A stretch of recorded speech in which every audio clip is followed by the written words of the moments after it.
President Donald Trump's new executive order on healthcare is being touted by his administration as a cost-cutting measure for the American people, but scratch the surface and the reality is far more troubling. This move, timed with political precision and laced with populist rhetoric, is in fact a calculated giveaway to the pharmaceutical industry.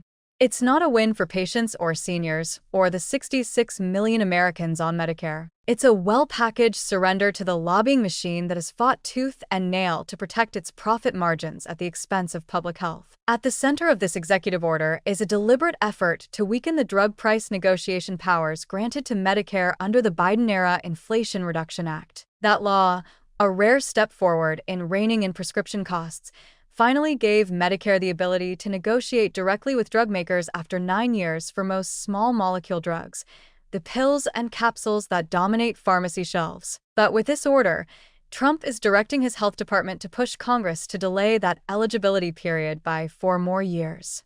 That means 13 years of price freedom before Medicare can even start talking about negotiations. 4 more years of unchecked price gouging. For Big Pharma, it's a dream come true. For patients, it's a nightmare extended. This is not just a policy adjustment. It's a strategic rollback that guts the heart of one of the most impactful reforms to Medicare in decades. While the administration uses vague language about working with Congress, make no mistake, this is a direct play for corporate appeasement. Pharmaceutical giants have been clamoring for this change, and Trump is delivering it to them with a ribbon on top, all while claiming, disingenuously, to be lowering healthcare costs. The cost to the American people will be devastating. When negotiations are delayed, drug makers are free to charge Medicare, and by extension, taxpayers, sky-high prices for a longer period of time. These are not niche, obscure drugs.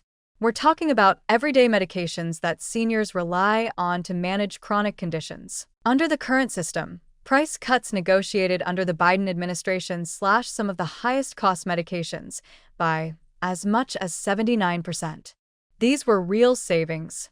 But now, the very ability to negotiate those prices is under direct threat. Trump's executive order, despite being legally toothless in terms of enacting the changes on its own, signals clear intent: roll back regulations that challenge corporate dominance and mask it as a populist reform. The political play here is transparent. Trump knows he cannot unilaterally change the law, but by setting the tone and directing his Health and Human Services Secretary, now Robert F. Kennedy Jr., to pursue legislative changes, he's trying to drag the Overton window in Big Pharma's direction. The longer this narrative is allowed to spread unchecked, the more likely it is that Congress caves to industry pressure. And this is only one part of the equation.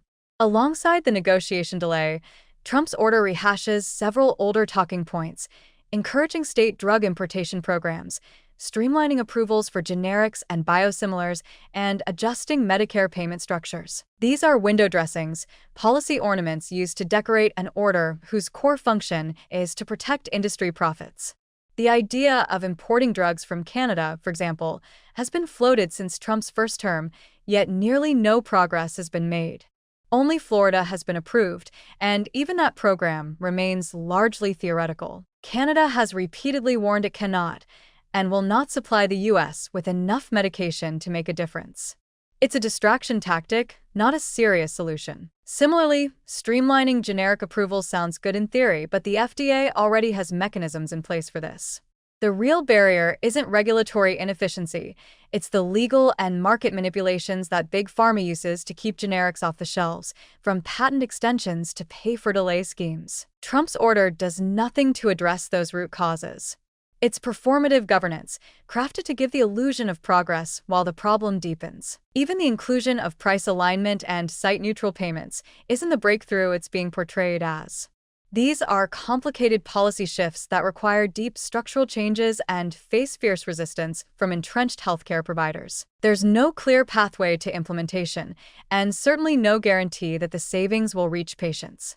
More importantly, these policies are being used as cover for the real gift to the pharmaceutical lobby quietly hidden in the fine print. Trump is once again relying on spectacle over substance. The executive order, signed with cameras flashing and headlines rolling, tells a story of reform and relief.